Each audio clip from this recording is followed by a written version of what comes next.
All right, we're going to get started here. So thanks everyone for joining us and welcome to the Essential Substance Abuse Skills webinar series. I'm Kate Grams and today we have invited Matt Ignacio to speak on professional readiness, attitudes, and values.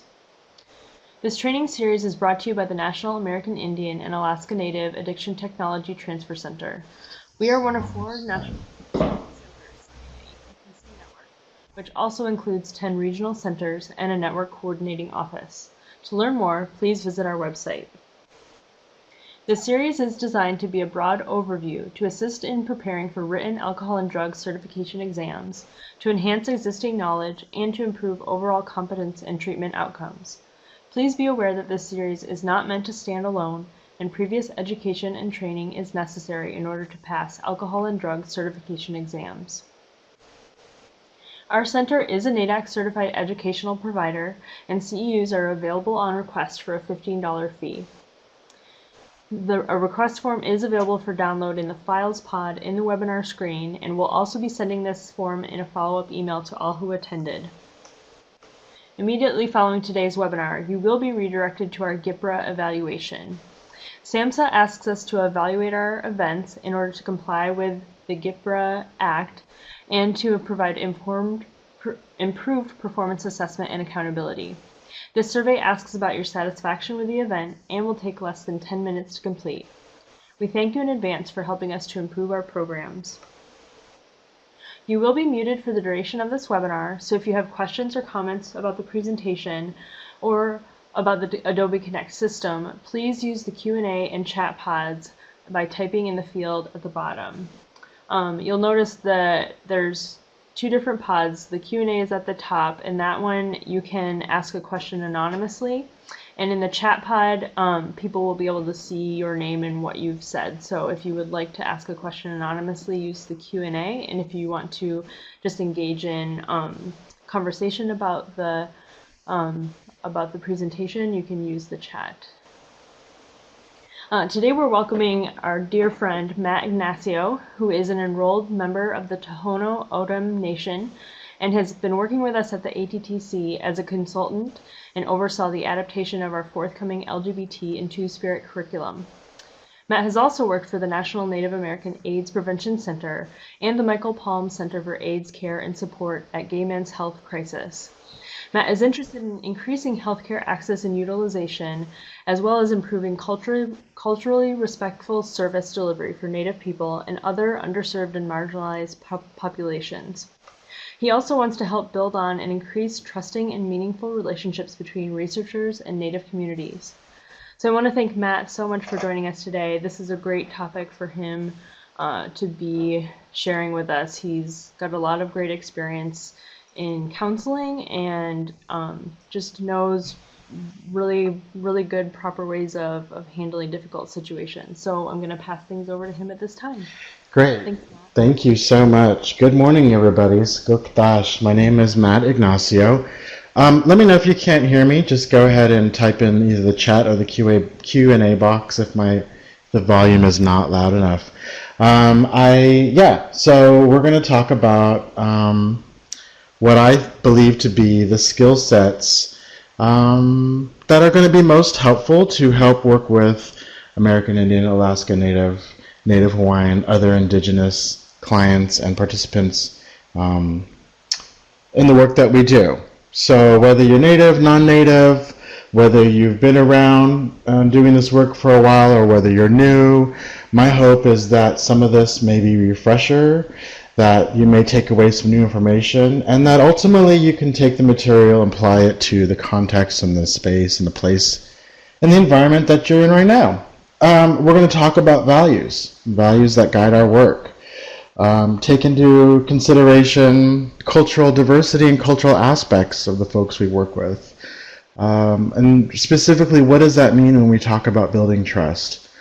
Then I've actually, just through the work and through the years of doing this work, come up with 5 steps to respectfully engage Native clients.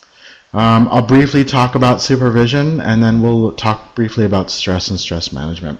All the things that are relevant to folks that work in, day out, and doing this difficult work. It can be very challenging. So with that, let us proceed. One second. Bear with me. Okay, there we go. Let's do some values clarification.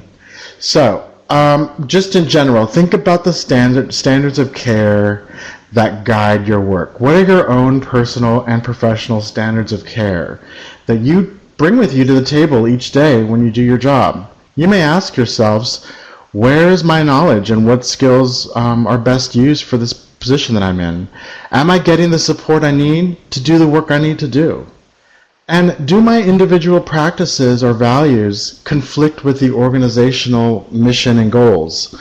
So an example of this might be for those folks who are abstinence-based, working in drug and alcohol services with more of a just say no approach, who then may find themselves working at an organization that's more harm reduction in nature, and that abstinence doesn't have to be a first goal for intervention.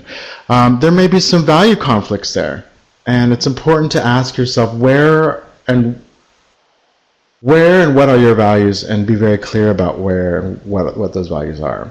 As a starting point, right? That's a starting point.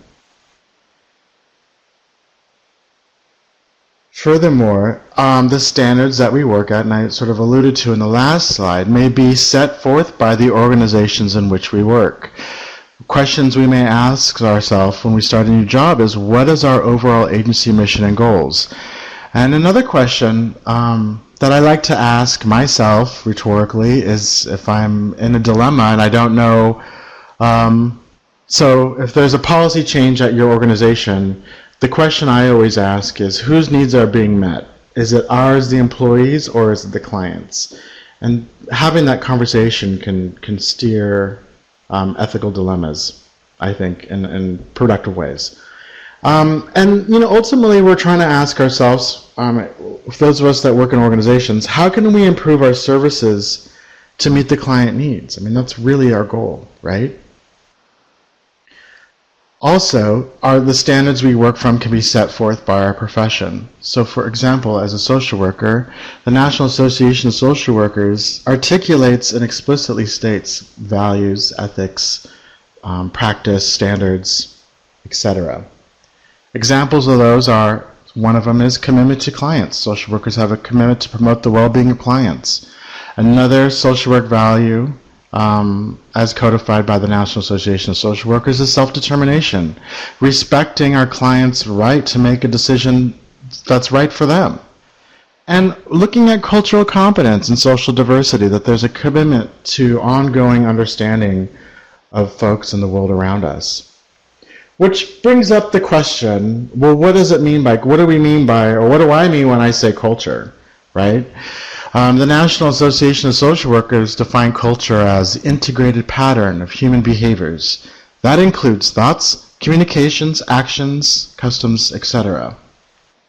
So we can see that a working definition for culture, at least for today's purposes, for the purpose of this presentation, is that I think of it as a web, right? A web of all these local norms, local ways of communicating, local styles of interaction. That could be things like eye contact or speech pattern or terminology. And it goes a little deeper than that, right? We talk about spirituality. We talk about religious customs. That might be part of the local community you're in. All right, so given that we're talking about Native, or specifically American Indian Alaska Native, indigenous cultural considerations, there are some risk factors in doing this work. And what I mean when I say this work, and you can put that in quotes, I'm referring to folks who work in behavioral health, who work in drug and alcohol treatment, who work in HIV/AIDS services, who work in any kind of direct service delivery. We're an organization that provides direct services. So whether you're management or administrative, this applies, right? Whether you're frontline, working directly with community, this applies. Whether you're working in records or you're a file clerk or you're a lab tech or you're a front desk. I mean, even critical. This information is critical to consider. Let's talk about risk factors. So we know that in many rural and native communities, there's a perceived lack of confidentiality, mainly because the folks who are employed at a local healthcare facility, chances are related to or know the patient themselves. So there's a perceived lack of confidentiality. In some cases, breaches of confidentiality, right? For our friends and family and connections that live in rural areas, we know that there's limited social services to refer folks to. That can be a risk factor. If somebody needs to detox and there isn't a detox center available or there isn't a bed available, what are you going to do? And also, I'll talk a little bit more later, is the phenomena of circular migration, which is, for us as Native people, very often, we live in urban areas. I currently live in Seattle because I'm here for school. So when I'm not actually here in Seattle, I go back home, probably about once a month back home to southern Arizona. So that in and of itself is what we call circular migration. So I go home to be in Tucson, to be with my family, to attend ceremony, to go to celebrations, what have you, or deaths. And then I return back to Seattle for school, for work, etc. And so that circular migration, that back and forth, can be considered a risk factor, particularly as it relates to treatment plans and adherence. And of course, looking at trauma, whether that be historic, contemporary, unresolved, what have you, trauma is certainly going to be a risk factor. And ongoing racism, homophobia, transphobia, biphobia, phobias in general are risk factors for our clients. They may prevent folks from coming in and seeking services, in other words.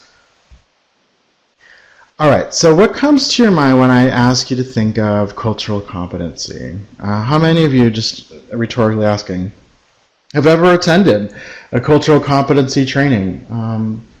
I know I have. These were definitely big in the 90s and in the early 2000s, and maybe many of you have attended cultural competency trainings. And, with the goal of how do we deliver services that reach a wide audience, right? How do we meet the needs of folks who don't look like us or come from the same communities we come from? But I'd like to offer and really kind of promote cultural humility, which is a little bit more, I would say, productive than the concept of cultural humility. Another way to view the concept is that cultural humility incorporates a lifelong commitment to self-evaluation and critique, all right? So you're committing yourself for the rest of your life, or as long as you're doing this work, that you're going to reflect on how you interact with folks in community, right? That there's a commitment to redressing the power imbalances between the physician and patient dynamic. So our clients can feel very intimidated sitting with you as their provider. How are we going to level that playing field so they don't feel intimidated? And the third tenet of cultural humility is to develop mutually beneficial relationships and partnerships with the folks we work with. So the folks we work with can think of them as ambassadors of the local community. How do we build that relationship so we can maintain and be connected to the larger community that they come from? And cultural humility, I should also say or mention, comes out of the nursing profession. So this is an excellent way to really kind of think about the work that we do. How can we come to the table with a sense of humility? And there are some key distinctions that separate cultural humility from quote-unquote cultural competency, in that cultural humility acknowledges that you and I will never become truly competent in another's culture.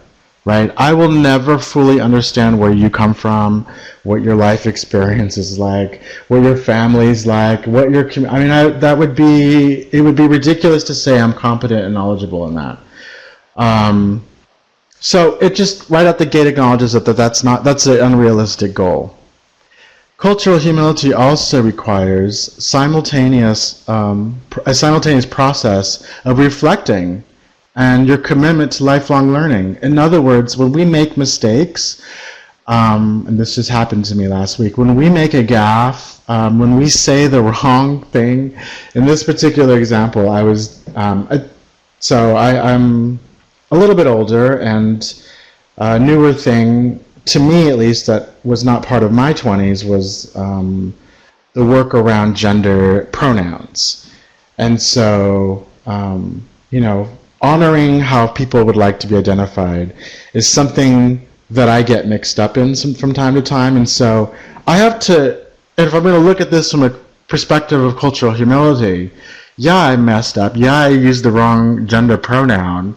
Yeah, the person was embarrassed. I was embarrassed. But it's this process of ongoing self-reflection and commitment to lifelong learning that kind of reframes the situation. Like, yeah, you're going to make mistakes, and that's okay. Learn from them. And another key distinction from cultural competency, or rather, a key distinction from cultural humility to cultural competency is redressing that power imbalance. Finding ways to not exert your title or your credentials or your position in an organization as authority. This is not the time to be talking about your Ivy League degree, particularly working with folks who come from marginalized communities, right? How do we be real with each other in a way that respects human-to-human interaction? Okay, we know that the sheer diversity given in Native communities, again, whether it be American Indian, Alaska Native, or Native Hawaiian, the historical experiences with colonization, the experiences with the colonial experiences with the federal government, the colonial experiences with the states, all that is going to shape, it's going to create a different experience for each tribal nation and how you approach. And so that's just something to be aware of, that no two nations, in my opinion, are alike. There might be similarities, but there's going to be different structures that you're going to have to be familiar with, and I'm sure you know that, given in your own community, I'm sure you know that. Okay, so given that there's all this diversity, and given that we now have a commitment to reflecting and learning, a lifelong commitment to learning, let's talk about building trust, which is I'm using that as an action, as an action piece, as a verb. We actively have to build trust with our Native clients. That is something that is not, that's a priority. So it's a cornerstone for all the communities you work with, but I would say that for Native clients, it's particularly important. So building trust, one way we can do that is certainly to work from a non-judgmental perspective. There are no right or wrongs. If you can eliminate the words good and bad out of your practice vocabulary, that would be great, because good and bad has judgment attached to it. I do this all the time, and I have to catch myself when a client says something to the effect of, man, I was only able, over the weekend, I only consumed 3 bottles of wine instead of 6. My immediate gut reaction to that statement is like, great, good, that's so good. How did you, maybe those aren't the best kinds of words to be using, because good implies that there's a value to that, right? What happened if he had said that I've consumed 9 bottles, then I'm saying it's bad. And I know there's a subtle distinction there, and there's trying to make a bigger point. But the point is to work from a non-judgmental perspective. Having said that, certainly working from a strengths-based perspective is also critical. The fact that folks even call to schedule an appointment, the fact that folks show up for their appointment, the fact that folks come back for their follow-up appointment, those are successes. You can honor and acknowledge that, and that's working from a strengths-based perspective. Whoops.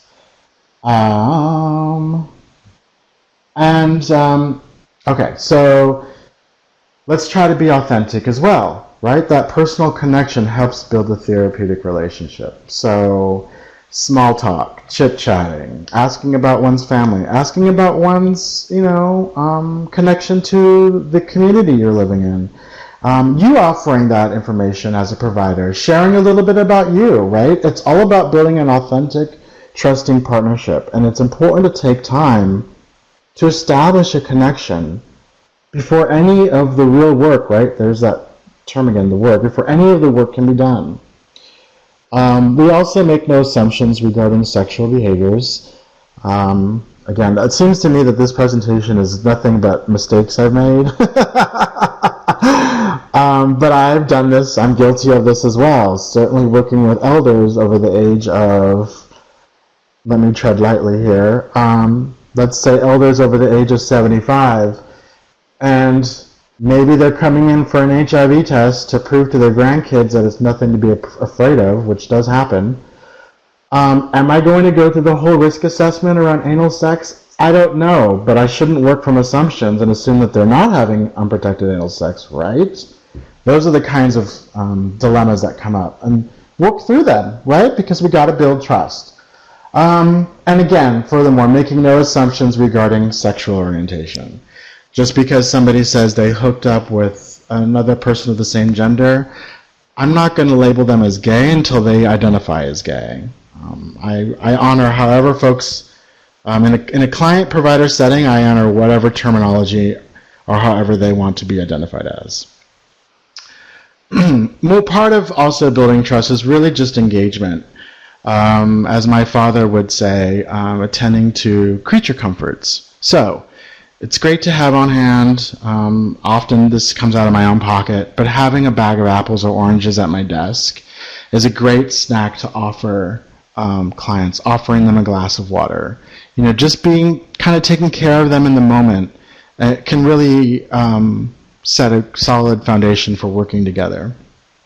Also, asking about space. Like, is this place convenient for you to meet? We could meet elsewhere. We can meet at a park. We can meet at, you know, a cafe. Checking in with the client around where they would like to meet versus where you feel comfortable. Again, asking that question, whose needs are being met? Are you meeting at the office because you're comfortable there? Or are you making it easy for the client and going to where they'd like to meet?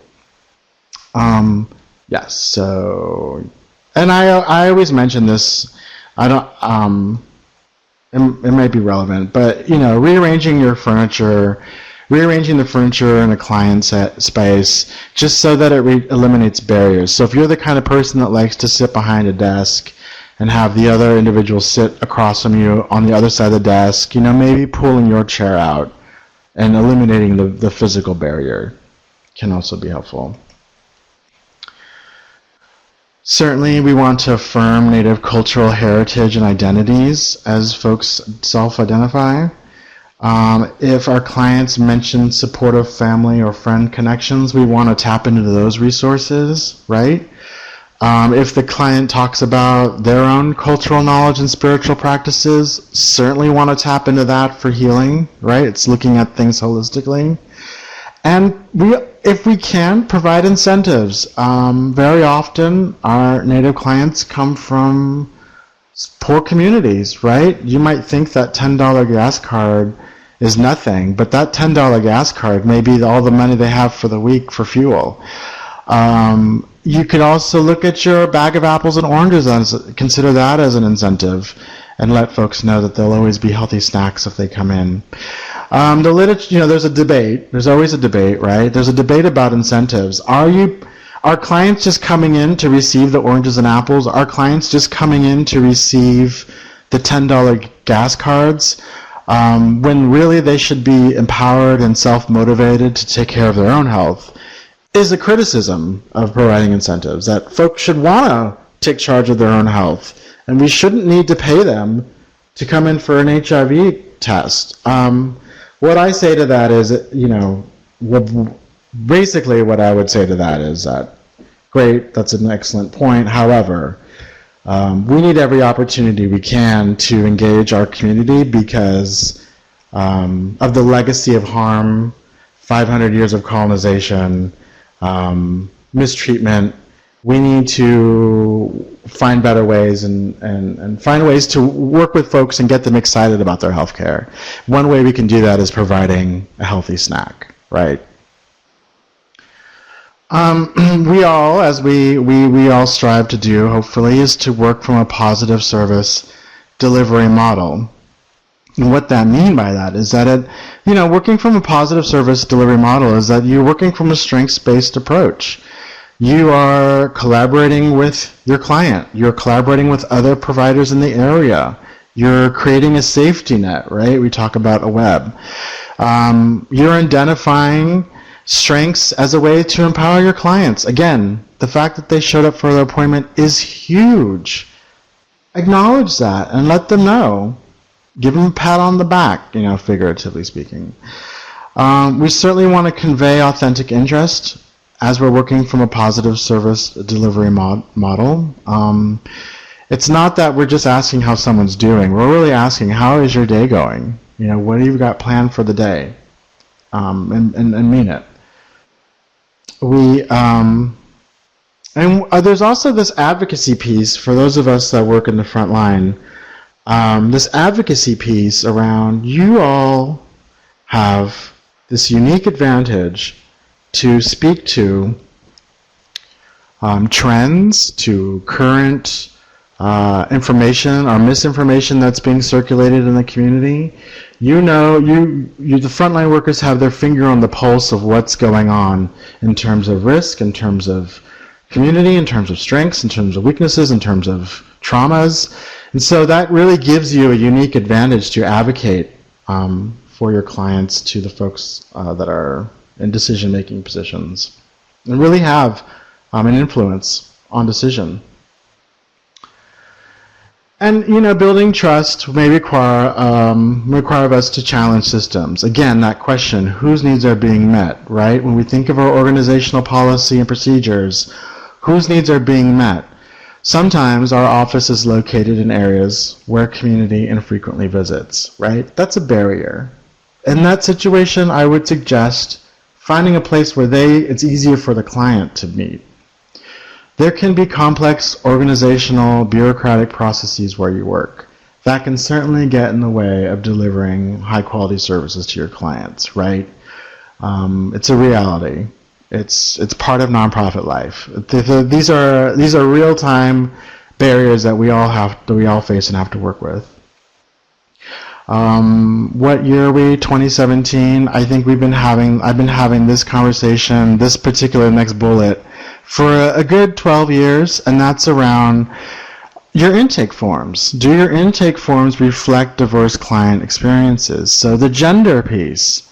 Does your intake form for your agency only have a male-female box? Perhaps we can consider changing that as soon as possible to be inclusive of other gender identities, right? I know I would benefit from that as well. And certainly there could be implementation of programs where providers do not reflect the community served. So this can actually work two ways, right? So if you happen to be working at an organization where you're not from the local community, you actually might be an asset to that organization and for the patients and the clients, because you're not from the area. Folks might seek you out because you don't know their families or you don't know the local ties, right? That's an advantage. Again, it can also be the reverse, where folks may not want to seek services because they think that maybe you're going to break confidentiality. All right, so there can be some other barriers to the work that we're trying to do. Our own biases, right? When at the top of the hour when I asked, being very clear about what you know and what values guide your work. I mean, be very clear about your biases. You can't really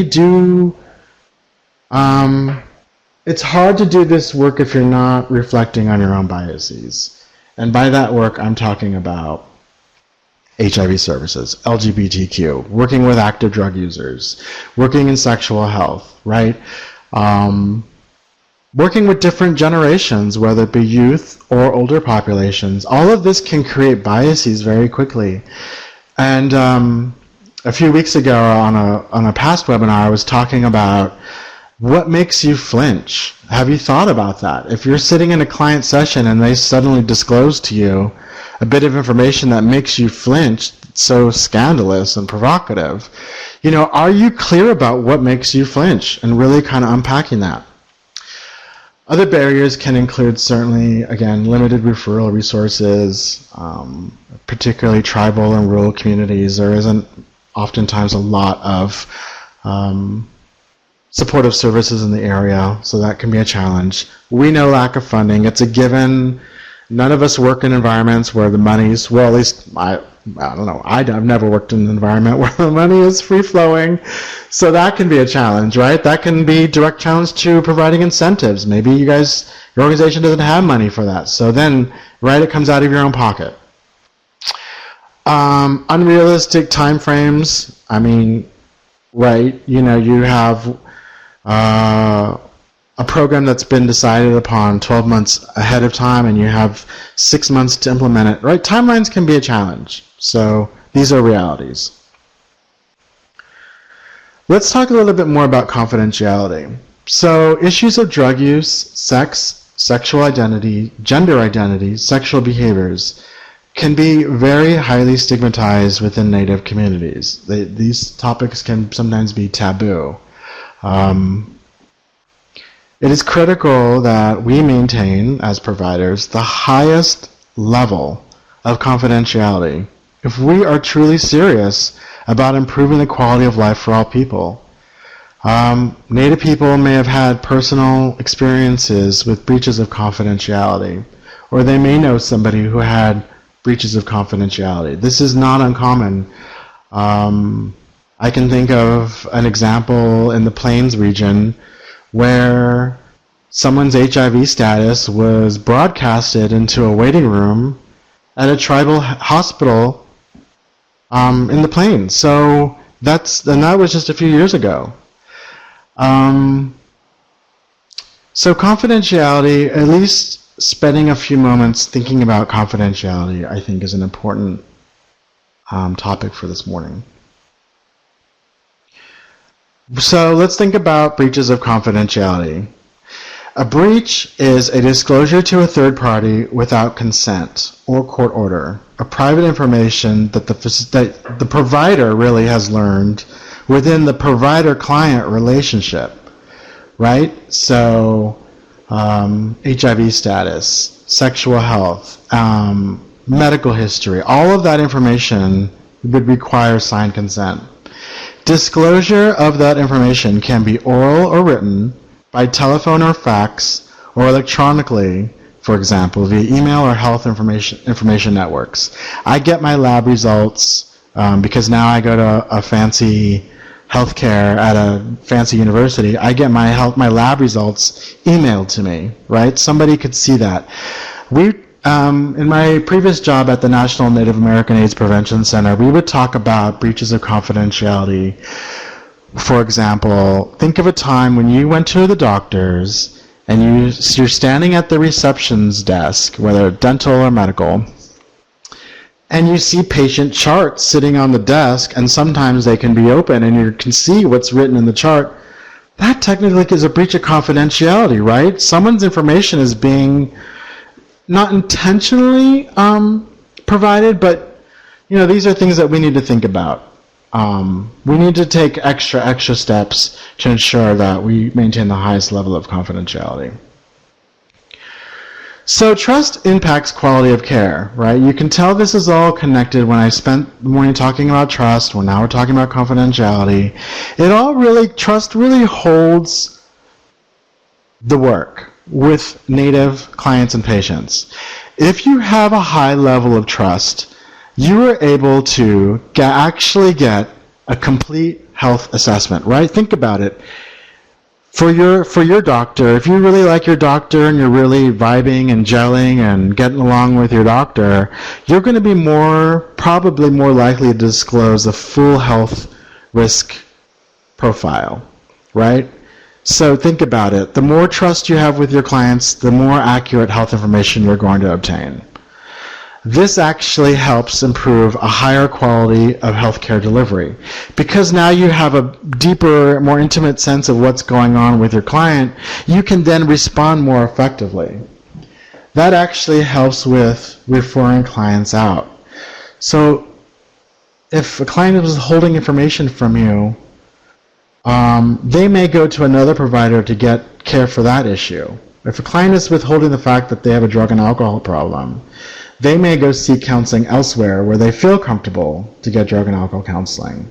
But if they like you and they're vibing with you and they trust you, they may talk about that, and you may be the one-stop shop that handles it all. And that's awesome for the client. And that also reduces cost altogether for everybody. So trust really does impact the quality of care.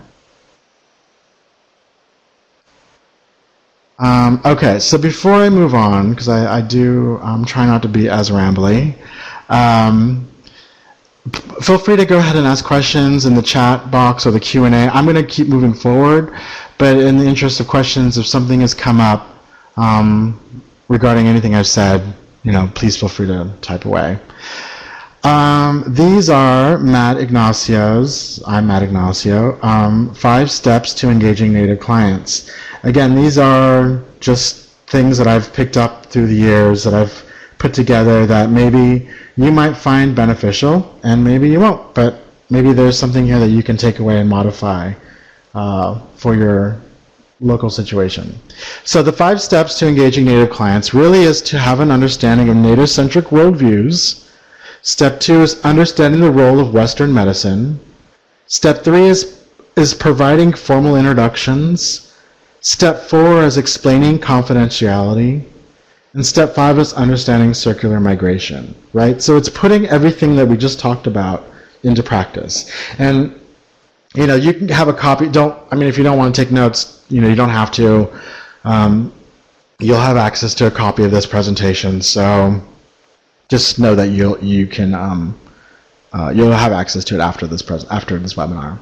All right, so let's look at step 1. Step 1 to engaging Native clients, I believe, is having knowledge of Native-centric worldviews. What do I mean by that? Understanding that many Native people do not conceptualize themselves as most important, right? What do I mean by that? Native folks often conceptualize the world based upon their membership to a community. So I say my name, I will say what tribe I'm from. They pretty much go hand in hand. Whenever I'm at a meeting with other Native people, we say our name and our tribal affiliation. It's part of who we are. It's part of our identity. And part of that is that our individual self-identity can sometimes be secondary to the family and communities that we come from. Right? It's honoring the fact that we come from a tribe, that we come from this family, or that we come from this community. It's important to know that family, with regard to Native-centric worldviews, the concept of family can include others who are blood relatives. So it's others that are not just blood relatives. So, for example, in-laws, people of the same clan, distant relations, neighbors, others in the community, and adopted members. Part of having an understanding of Native-centric worldviews is that it ties into that most medical models only focus on the individual for appropriate reasons. So if you have an understanding that the self is secondary, you can see how medical models might not be the most appropriate fit right out the gate because it's only focused on the individual. It's also important to know that stigmatized health concerns can also call attention to one's family or community. Certainly create shame-based discrimination, which is, I think, what fuels a lot of HIV stigma and shame, is because it's such a stigmatized disease in Native communities that families don't want to be associated with that member, or maybe the individual doesn't want to shame the community and moves away to a big city to live in secrecy. This is not uncommon.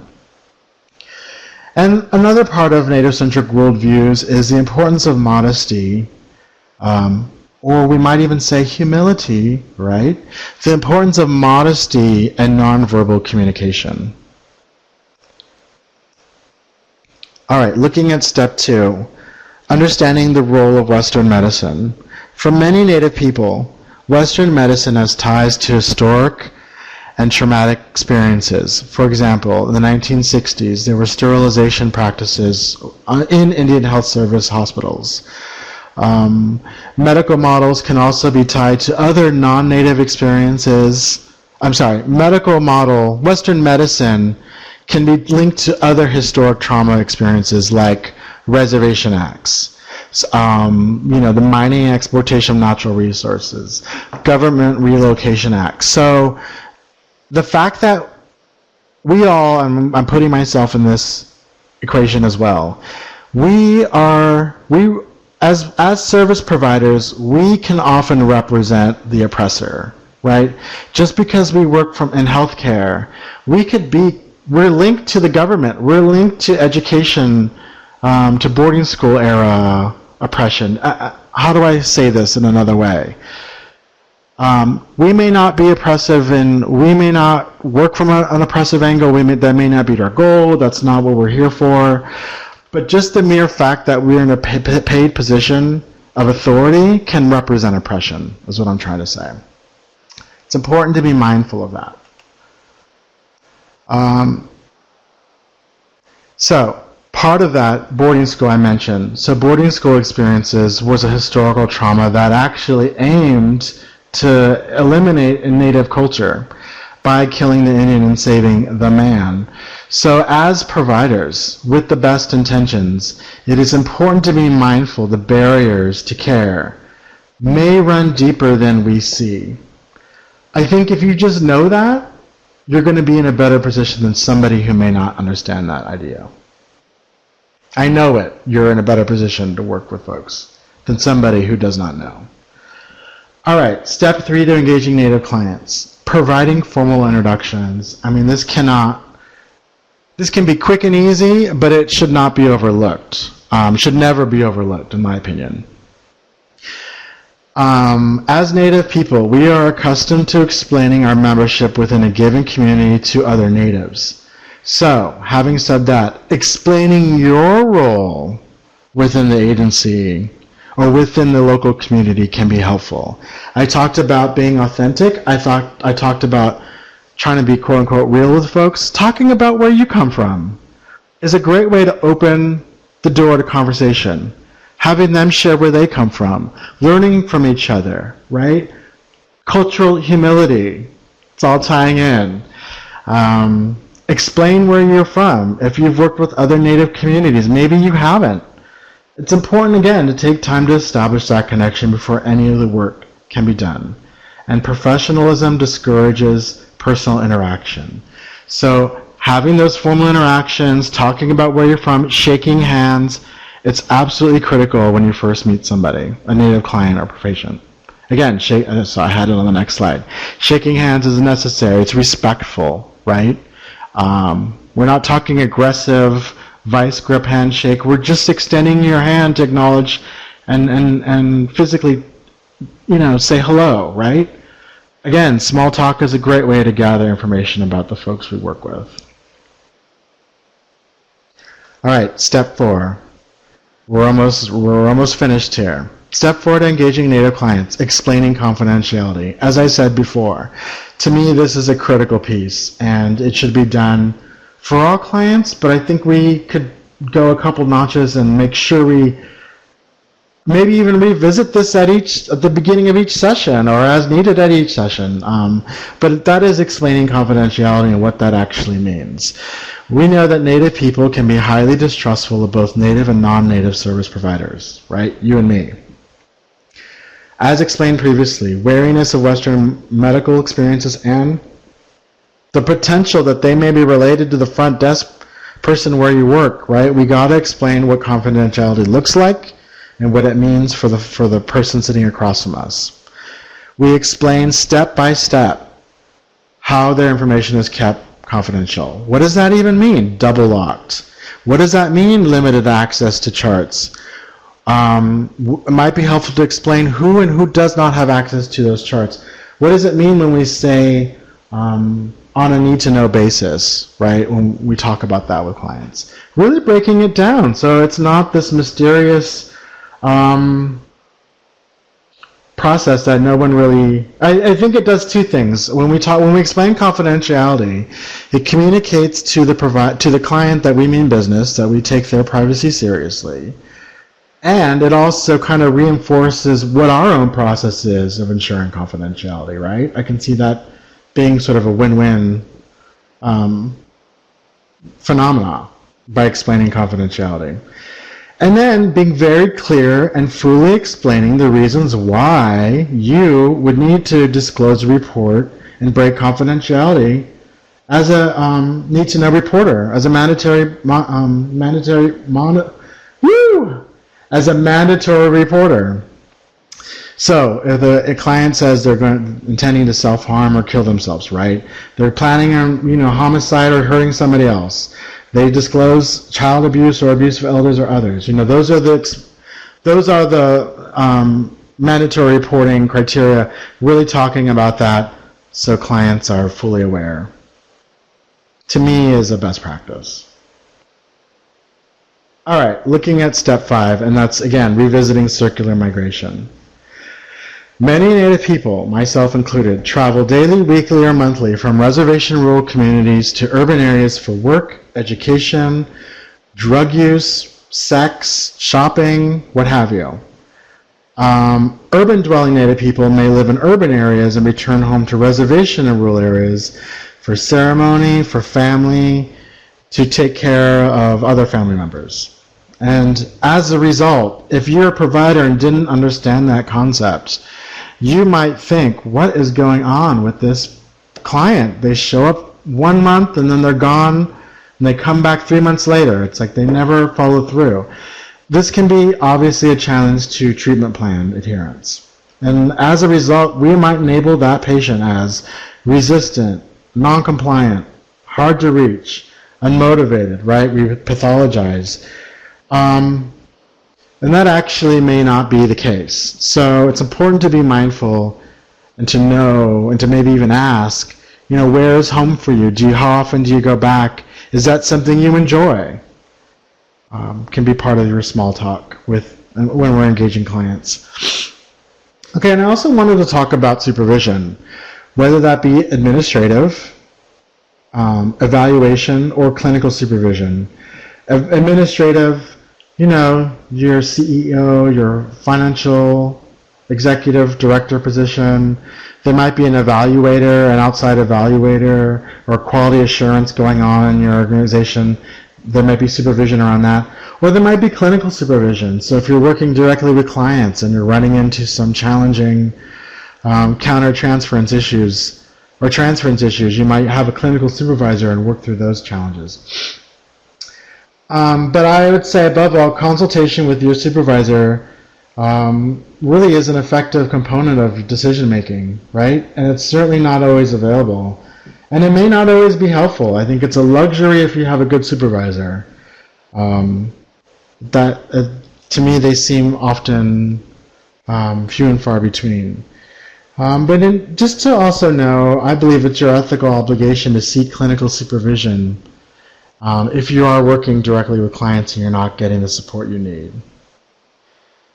The 3 goals of an effective supervisor really is to assure delivery of quality treatment and services. So if you're supervising a program, right, you want to make sure that your program is top-notch. You also want to help create a positive work environment, supporting positive steps made, acknowledging when folks help each other out, right? Teamwork, and helping develop staff skills. So effective supervisors often set clear expectations that are understood. They provide feedback with respect to a timely manner. They teach needed skills and provide a supportive and respectful environment and lead by example. All right, so, I don't know, oftentimes we don't have, well, I shouldn't say that. Let's just say stress is also a component of the work that we do, right? If I asked if you've ever experienced stress at your job, I'm sure all of your hands would shoot straight up into the air. We know that stress begins with the situation, and that can knock you out of balance, right? When life situations are perceived and cognitively appraised as distressing, we have emotional reactions. and that can lead to physiological arousal. So let's try to take stress and embrace stress and work with stress so that we can be and provide the highest level of care. Stress can attack really three main areas. They're the biopsycho and the social. How many of you get headaches? How many of you have shoulder aches? How many of you, I don't know, maybe have dietary changes when, your grant reports are due. Maybe you eat less, maybe you eat more, those kinds of things. Certainly, again, binge eating, right? It's skipping food, so I was trying to get to. If you're not taking any vacation, this is not uncommon. Folks working overtime, not taking any comp time, self-medicating, sleep changes, right? These are all symptoms of stress. And, it's hard to acknowledge when we need help, but I would just say that, I don't know. I don't know if I'm just going to put this out there. If you feel like things are getting too overwhelming and you need someone to talk to, you can always reach out to me. We can always talk by email. Kate and her organization, has other educational opportunities to help maybe build your confidence and skill set, maybe reduce some stress. But it's a real thing, and I just put that out there because I don't want people to feel like just because this is a webinar that you and I we can't work together down the road. Kate knows, and the other folks know at the ATTC, when I deliver these trainings in person, I always make it available that if you have questions or you want to talk more about any of these concepts, let's connect after the training and we can troubleshoot together. So I just want to put that out there with regard to stress. Fortunately, too much stress can lead to burnout, which is an emotional exhaustion, which we no longer have any positive feelings, sympathy, or respect for clients, right? I'm laughing, but it's not a laughing matter, right? If you're in that space, serious intervention is necessary. Certainly can lead to fatigue, frustration, having apathy for your clients. It's not a good place to be. See, I'm using the word good again. There's value in that. I should change that. It's not a healthy place to work from. There are some stages of burnout development. Stage 1, you're doing good with the job. Stage 2, you're starting to get tired. Stage 3, your body is physically tired. Stage 4, that physical body embodiment can manifest into an actual illness. And stage 5 is hitting the wall.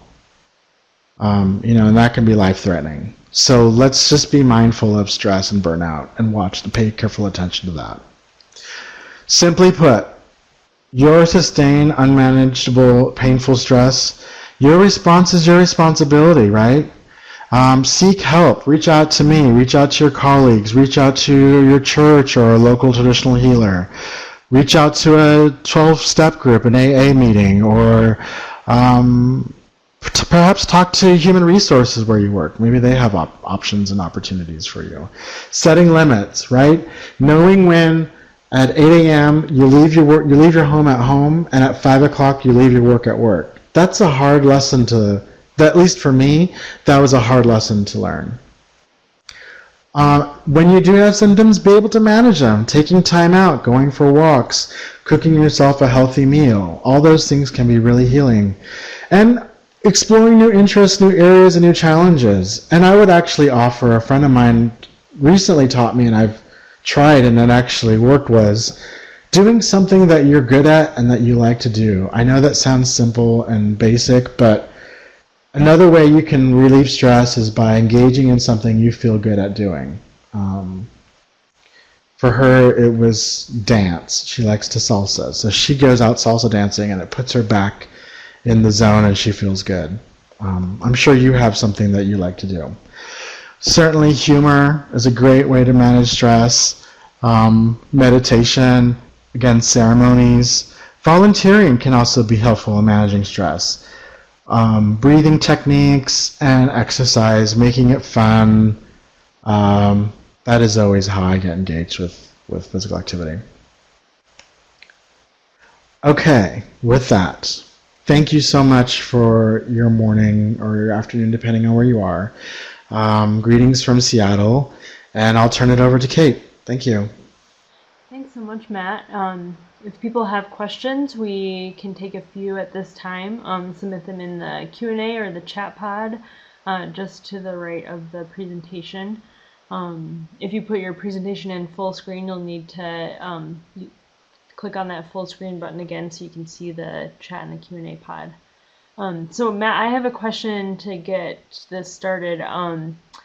When you're talking about focusing on strength-based communication with a client, I'm wondering, so how, if you had a client who was using language where they're saying like, oh, I did a bad job, or I'm bad because I messed up or whatever. Yeah. Do you have ways that you would engage that to try, would you try to help them change the way they talk about themselves, or how would you interact in that way? Yeah, 100%, absolutely. So, as particularly around drug and alcohol issues, and if you are somebody that works in drug and alcohol services, you know the adage that relapse is part of recovery, and because it very much is, right, folks? I think of the example of learning how to ride a bike. None of us learned how to ride a bike by first getting on it. We all learned how to ride a bike because we fell and because we worked through our fears and we picked ourselves back up and moved through it. When clients say things like,